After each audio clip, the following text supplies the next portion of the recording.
Now to a developing story tonight about high-speed rail. The governor slammed the brakes on it 3 weeks ago, saying nobody would ride it and the state would be on the hook when it went into the red. But today, a DOT study shows the train from Orlando to Tampa would have been profitable in its first year of operation. Our Rebecca Medina joins us now live from the newsroom to explain. Rebecca?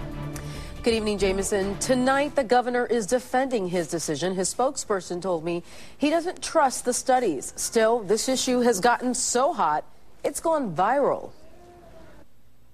High-speed rail has now become a spoof.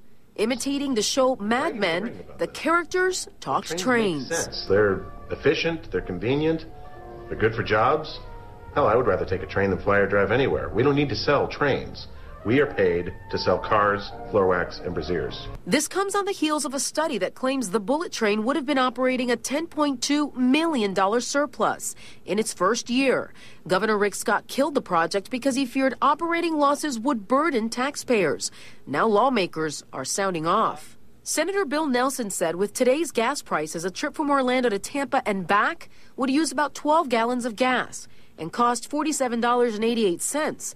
A round-trip train ticket would cost as low as $30. Representative Kathy Castor added, unfortunately, Governor Rick Scott rushed to judgment in rejecting Florida's high-speed rail and the thousands of jobs that would have come with it. We presented a plan that addressed every one of his concerns, but he rejected it outright. The study predicted a $26.8 million surplus within 10 years. And for those who backed high-speed rail, this new information was like a punch in the gut. I read a piece that said that in 40 years, gas is going to cost almost $1 a gallon. You really think we're okay? I worry that we might be betting on the wrong horse. America always makes the right investment. The governor's office told me the ridership projections are overestimated and the rail would have been a burden to taxpayers even though private vendors promised to pick up construction cost overruns.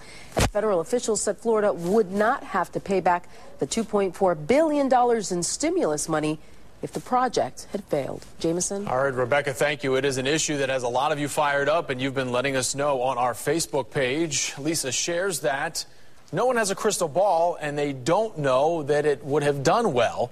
She says that she is in agreement with the decision. Meanwhile, Joe says, I think Florida can't make a right decision to save its life. Build the rail, then people can work in Orlando that live in Tampa. 30-minute ride. He tells Florida, don't be stupid. And finally, Kevin writes, don't get me wrong, I would love to have that train here.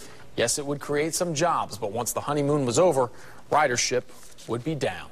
Don't forget to share your thoughts and opinions. You can just head over to our website, abcactionnews.com/Facebook.